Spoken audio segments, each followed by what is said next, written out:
Hello students, welcome to IFS. और इस session में हम एक और हमारे चैंपियन से मिलने वाले हैं, एक और हमारे जेआरएफ होल्डर से मिलने वाले हैं जिनका नाम है अक्षा। अक्षा इस बार जेआरएफ में बहुत अच्छी रैंक इनकी है।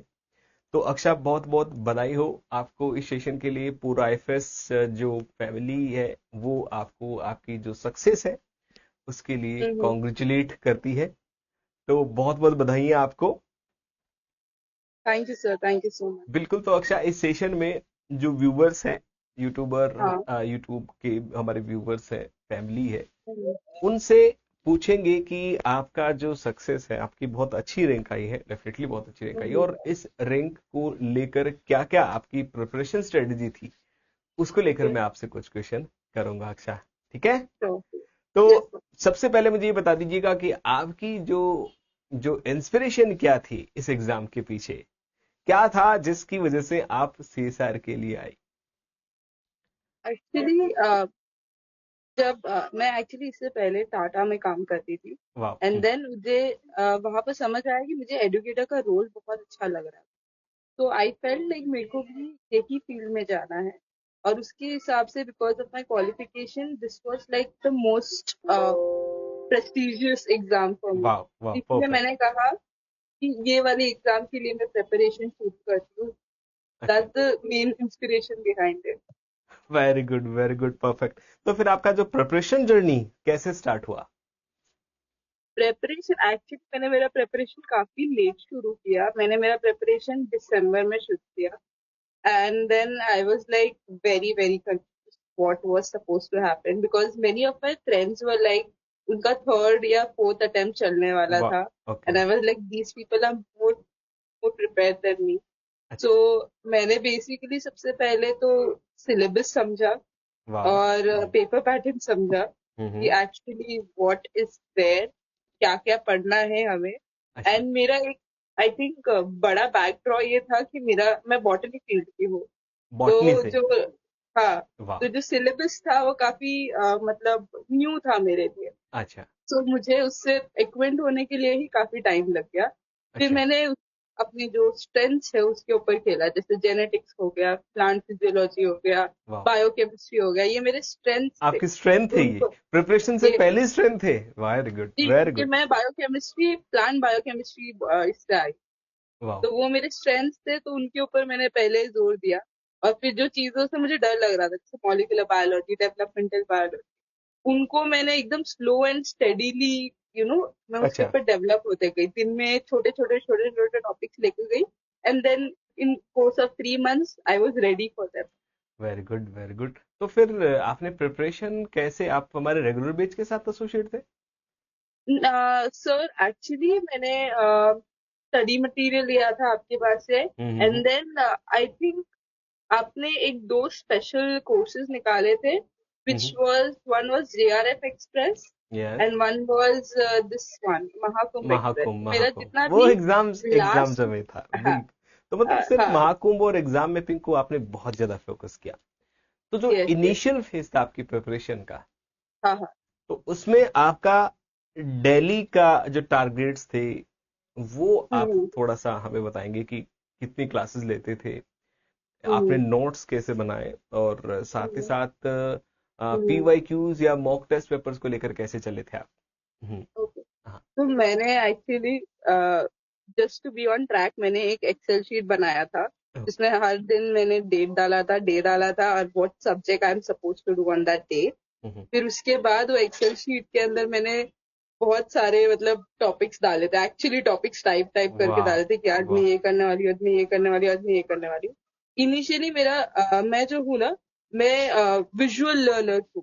वाह। तो मेरे को पढ़ के जल्दी समझ आता है अच्छा। Instead of someone teaching it to me. तो मैं ग्रास्प कर रही थी पहले तो स्टडी मटेरियल से कि कितनी चीजें मुझे आती है। वाह। और जहां जहां मैं अटक गई, जैसे मैंने कहा कि मैं मॉलिक्यूलर बायो और डेवलपमेंटल बायो में मेरा उतना स्ट्रॉन्ग फाउंडेशन नहीं था। अच्छा। Then I went to IFS videos and I saw those videos and I just blindly trusted them. And वाह PYQs वाह। और मॉक टेस्ट मैंने काफी लेट दिए क्योंकि मेरा सिलेबस कंप्लीशन ही काफी लेट अच्छा हुआ था। अच्छा अच्छा तो अच्छा अच्छा। मैं मतलब 10 days before exams, I was just giving previous year questions, whatever was अच्छा, आपने happening that PYQs day. Exam के पास सोल्व की? परफेक्ट। हाँ हाँ। तो क्योंकि आई वॉज वेरी स्ट्रेस, मेरे को वाह। पता नहीं था, एग्जाम फर्स्ट अटेम्प्ट था, तो अच्छा पेपर में क्या आने वाला है पता नहीं था। अच्छा, तो उस पता। वजह से मैंने 10 days बिफोर आई डिसाइडेड कि सब अब बंद, कुछ लर्निंग नहीं होगा, अब सिर्फ पीवाईक्यू सॉल्व होगा, जो भी लर्निंग होगा पीवाईक्यू से ही होगा। तो आपने पहले ही अटेम्प्ट में ये क्लियर कर लिया? आई नो, यस यस वाह यस, ये वाह मेरा वाह, पहला अक्षा, अटेम्प्ट है। We are so proud of you. बिल्कुल, बहुत बहुत। तो अब दो तीन बातें मैं और आपसे पूछना चाहूंगा हम्म कि आपकी जो यूनिट का, आप जैसे आपने कहा कि जेनेटिक्स बहुत अच्छा गया, और हम्म जेनेटिक्स आपका बैकग्राउंड अच्छा था, आपका जो हम्म प्लांट बेस्ड बायोकेमिस्ट्री था वो भी अच्छा था, हम्म और ऑब्वियसली टेक्निक्स जो है अपनी यूनिट 12 और 13 भी आपकी अच्छी रही होगी, डेफिनेटली हम्म अच्छी रही। तो उनके क्वेश्चंस को जो अप्रोच थी उनको पिक करने की, हम्म वो आपकी बहुत ही बेटर तरीके से रही। राइट। लेकिन जो सबसे टफेस्ट यूनिट्स जैसे आप बता रहे हो, मोल हम्म बायो या फिर और कोई यूनिट हो सकती है, हाँ डायवर्सिटी हाँ। हो सकती है, ये उनको आपने कैसे अप्रोच किया, या तो पूरा ही छोड़ दिया कि नहीं मुझे यूनिट 9 करनी नहीं है, कुछ ऐसा किया? अ, मैंने सिर्फ एक्चुअली दो यूनिट्स थे जो मैंने completely छोड़ दिए थे। अच्छा। One was I think animal physiology करके एक यूनिट था, बिल्कुल है। Because again it's like a very huge unit for me and I was like ये यूनिट मुझे नहीं करना है। अच्छा हाँ, अच्छा। और आई थिंक मैंने इकोलॉजी बहुत लास्ट मिनट किया था, बिकॉज आई न्यू कि again that's also my strong strength. तो बिल्कुल बिल्कुल। इकोलॉजी मैंने लास्ट मिनट बहुत किया था। अच्छा but apart from that everything else मैं क्या करती थी, यूनिट पहले शुरू करती थी, अच्छा। उसके सिलेबस में देखती थी, and then I used to identify, okay this I have studied and this I have studied and this I have studied. वाह। तो these at least I know something out of it, and then वो वो confidence build होता था मुझ में कि हाँ, मुझे सब जीरो से शुरू नहीं करना है, मुझे ये शुरू करना है, बिल्कुल। And then I can move forward with this. So that's वाह, व्हाट माय माइंडसेट वाज। बिल्कुल। और ये माइंडसेट आपकी एग्जाम तक ऐसा चला था क्या? ऐसा कोई पॉइंट आया कि आपको स्ट्रेस लगा हो कि यार 10 दिन बाद में एग्जाम है, या फिर एग्जाम का डेट आ जाता है तो एक एक अजीब सा, यानी कहते माइंड पर एक बर्डन सा आ जाता था, वो आई मीन, उसमें फंसे आप? आई थिंक वो तो कॉमन ही है, वो तो कोई भी एग्जाम प्रेप के अंदर वो तो आता ही है एक point where you are preparing everything but you are not able to solve some questions और you are not able to recall, exactly because exactly. बहुत सारे यूनिट जो है वो मेमोरी बेस्ड हो जाते हैं एक पॉइंट बिल्कुल के हो बाद। जाता है, बिल्कुल हो तो जाता है। वो रिकॉल नहीं हो रहा है या you are not clicking it.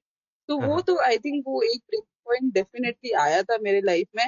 अच्छा बट देन उसके बाद I I took a day break and then I recollected myself. मैंने अपने आप को पूछा मैं क्यों कर रही हूँ ये, अच्छा। And what's my goal. वो आई थिंक बहुत इंपॉर्टेंट है that you go a step hmm. Behind and you decide why you are doing this thing, क्योंकि हम लोग इतना फोकस हो जाते हैं ना पढ़ाई में हाँ कि हम हाँ। लोग भूल जाते हैं कि हमारा गोल क्या है। बिल्कुल, एग्जैक्टली एग्जैक्टली एग्जैक्टली। एक्चुअली गोल से स्टार्ट होती है हमारी कहानी, लेकिन हम अपनी प्रिपरेशन में इतना राइट ज्यादा वो डिवोटेड हो जाते हैं कि हम गोल भूल जाते हैं, है ना, कि रास्ते ज्यादा राइट अच्छे लगते हैं, मंजिल का पता नहीं रहता। कुछ ऐसा राइट। ही होता है। और डेफिनेटली जहाँ डेडिकेशन हो, डिसिप्लिन हो, और आपकी जैसी हाँ स्ट्रेटजी, मैंने तो पहली बार सुना कि एक्चुअल में आपने एक डेली प्रोग्राम सेटअप करते थे। That's a new thing for our listeners. तो अब आप मुझे ये बताइएगा कि जब हम पेपर एग्जाम देने गए तो पार्ट ए था, पार्ट बी था, पार्ट सी था, हाँ। आपकी स्ट्रेटजी क्या थी कि किस हम्म। पोर्शन को कितना समय देना है, या किसको पहले करना है, किसको बाद में करना है? मेरी स्ट्रैटेजी एक्चुअली ये थी, I was very confident in part B. Very part good. B के लिए मैं बहुत कॉन्फिडेंट थी कि अगर वो क्वेश्चन से आया जिससे मैंने किया है, I can definitely solve it. वाह। एंड एग्जाम में confidence base banana is very important. अगर आप पहले ही एकदम डिफिकल्ट क्वेश्चन से शुरू करेंगे, you are not gonna get to the end of the exam. So very I good. wanted to start with something I'm comfortable with. So I started with part B. I literally jumped to the part B wala tab and I'm like, वाह ये पहले कर लेती हूँ. वाह वाह। And then my whole, the entire goal was, if I have read that thing, I अच्छा। will give myself time to recall that thing. कभी कभी हड़बड़ी में ना हम लोग वो चीजें भूल जाते हैं, देन बि- वी से कि ये तो पढ़ा नहीं है। बिल्कुल So बिल्कुल। I'm like, अगर मैंने वो कभी पढ़ा है, तो I हाँ। was like, let's think about it, let's think about it. Perfect. हाँ। And part A, तो I think it was very easy compared to the last few papers because concepts काफी repetitive हो गए थे. I think तीन अच्छा। questions same हम्म concept के आ गए थे part A में. हम्म हम्म I was hmm like, okay. that is easy. And वाह। part C, I had fun in part C. I had a lot of fun hmm. because I was like, ये part C में आ रहे हैं because I don't know, in all your videos for PYQs, the part C questions were very tough. So I very was tough, really, very really, tough. really, really actually worried actually कि यही मैं ऐसे। पूछ, तो आपका सबसे ज्यादा समय आपने बी पर दिया, एटलीस्ट कितना, हाँ 40 मिनट, 30 मिनट, कितना? हाँ, आराम से मैंने पार्ट बी किया बिकॉज वहां से मुझे मेरे मैक्सिमम मार्क्स लाने थे। अच्छा वो मेरे श्योरिटी वाले मार्क्स थे। अच्छा अच्छा। पार्ट थ्री उसके ऊपर बिल्ड करने वाले थे और part A was anything icing on the top, वैसा वाला मेरा दिमाग लेकर गई वो थी। पार्ट है तो बोनस के लिए आपने रखे होंगे ना?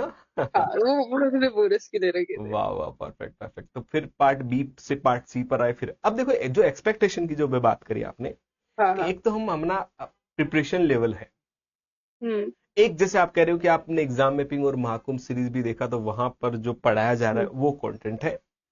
हम्म और फिर जब एग्जाम लगा, हम्म तो क्या नोट्स जो आपने देखे थे, हैंड रिटन नोट्स भी हम्म आपने बनाए होंगे, या फिर जो एग्जाम मैपिंग के सेशंस भी लिए होंगे, तो वो एक्सपेक्टेशन जो थी ना कि क्वेश्चंस में, कि हम्म यार ये तो मैंने बहुत आसान चीजें पढ़ ली, एग्जाम में बहुत टफ आ गया, ऐसा कुछ, या फिर एग्जाम में टफ आया और आपने चीजें बहुत आसान पढ़ ली, ऐसा क्या रहा कुछ?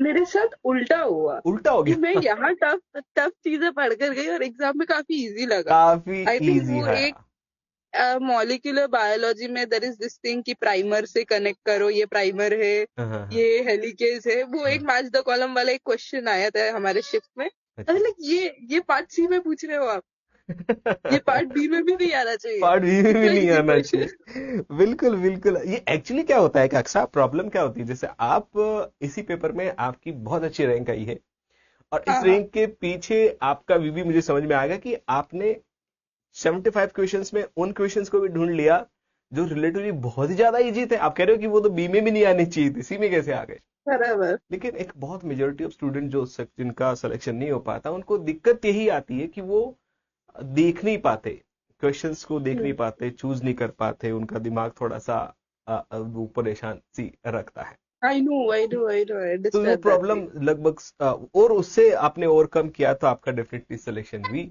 हो गया।